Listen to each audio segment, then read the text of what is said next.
If you're looking for elegant hatchback looks but need big car practicality, then the Vauxhall Astra Sports Tourer could be the car for you.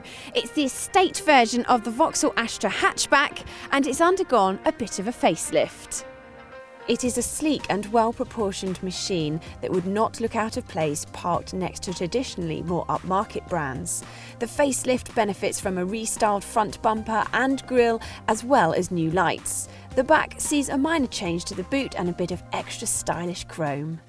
But enough of its looks. One of the best things about this car is the boot. It's really large, in fact it's bigger than the larger Insignia in the range, and it's clever. It's fitted with these D-rings and pouches, and some models are fitted with FlexFold, which means you can fold down the seats at the press of a single button. Use the back seats for passenger space though, and there is room for tall people, which means my 5'4.5" is more than comfortable. See how much leg room and headroom I have. As you would expect from Vauxhall, storage is plentiful, and not one, not two, but 3 cup holders and large door bins.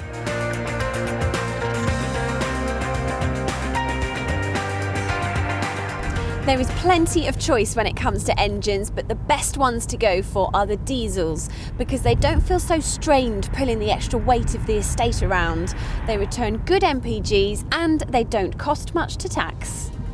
The Sports Tourer is a quiet, smooth and comfortable ride. The suspension is set up in such a way that it soaks up large bumps well and feels excellent on the motorway.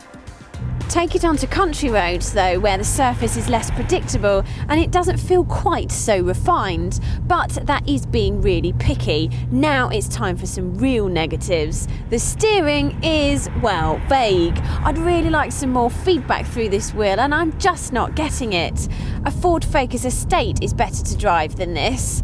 And then, being a facelift model, it was Vauxhall's prime opportunity to iron out anything that wasn't great about the previous one. But they haven't. These stalks still feel cheap and nasty, and this cluttering of buttons is still busy and lacking in quality.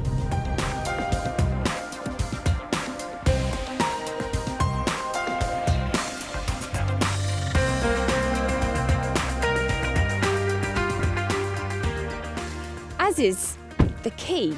The buttons are so fiddly. If you've got gloves on, they're actually quite difficult to press, and it just looks, well, quite budget really. Apart from the badge, that looks good, but not as good as a Volkswagen badge. And the price range that this car sits in is Volkswagen territory, which is not good. It's much more expensive than a Megane Sports Tourer, and one of those has a much bigger boot. But let's not get too bogged down on what we don't like about this car, because it looks a lot more upmarket than one of those. It oozes style and it comes with a unique warranty, whereby the first owner of the car can benefit from such a warranty for 100,000 miles. And with a plethora of dealers across the country, should be easy to service.